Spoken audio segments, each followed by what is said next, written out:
जय श्री कृष्णा। कहते हैं कि जब भी धर्म पर अधर्म ने हावी होने की कोशिश की है, तब तब इस धरती पर भगवान ने अवतार लिए।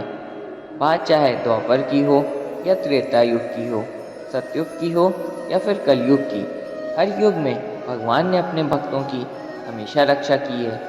रामायण में प्रभु श्री राम के रूप में और महाभारत में श्री कृष्ण के रूप में समय समय पर भगवान ने अपने भक्तों की रक्षा करके उनकी आस्था को कभी टूटने नहीं दिया। इस दुनिया में कुछ लोग ऐसे भी हैं जिनका नाम सदियों तक याद किया जाएगा। उन्हीं में से एक थे महाभारत के वीर कर्ण। महाभारत की बात करें तो ऐसे कई पात्र हैं जिनका नाम आज भी याद किया जाता है।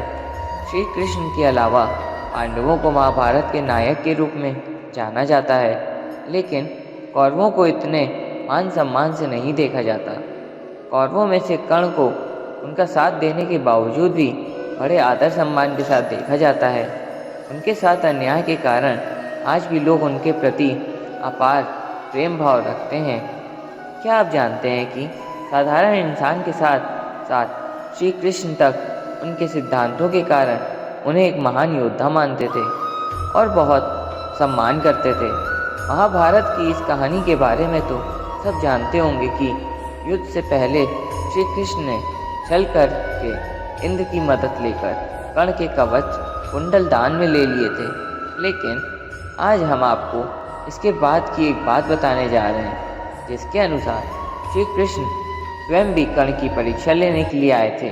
जिस परीक्षा में कर्ण सफल हुए थे, तब श्री कृष्ण ने कर्ण से खुश होकर वरदान मांगने को कहा था। श्री कृष्ण और कर्ण से जुड़ी कथा।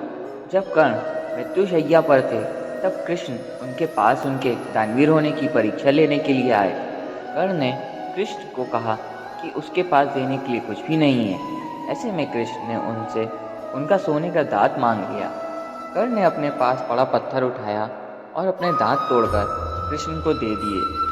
इससे दानवीर कर्ण ने एक बार फिर अपने दानवीर होने का प्रमाण दिया। यह सब देखकर भगवान कृष्ण काफ़ी प्रभावित हुए और उन्होंने कर्ण से कहा कि वह उनसे कोई भी वरदान मांग सकता है। कर्ण का पहला वरदान। कर्ण ने भगवान से जो वरदान मांगे, उसमें से पहला वरदान यह था। कर्ण ने श्री कृष्ण से कहा कि एक निर्धन सूत पुत्र होने की वजह से उनके साथ बहुत छल हुआ। अगली बार जब श्री कृष्ण धरती पर आए, तो वह पिछड़े वर्ग के लोगों के जीवन को सुधारने की कोशिश करें। इसके साथ कर्ण ने दो और वरदान मांगे। कर्ण द्वारा मांगा गया दूसरा वरदान। दूसरे वरदान के रूप में कर्ण ने यह मांगा कि अगले जन्म में श्री कृष्ण उन्हीं के राज में जन्म लें। कर्ण का तीसरा वरदान।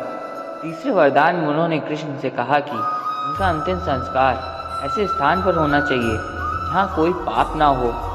उनकी इस इच्छा को सुनकर कृष्ण दुविधा में पड़ गए थे, क्योंकि पूरी पृथ्वी पर ऐसा कोई स्थान नहीं था जहाँ एक भी पाप नहीं हुआ हो। ऐसी कोई जगह ना होने के कारण कृष्ण ने कर्ण का अंतिम संस्कार अपने ही हाथों पर किया।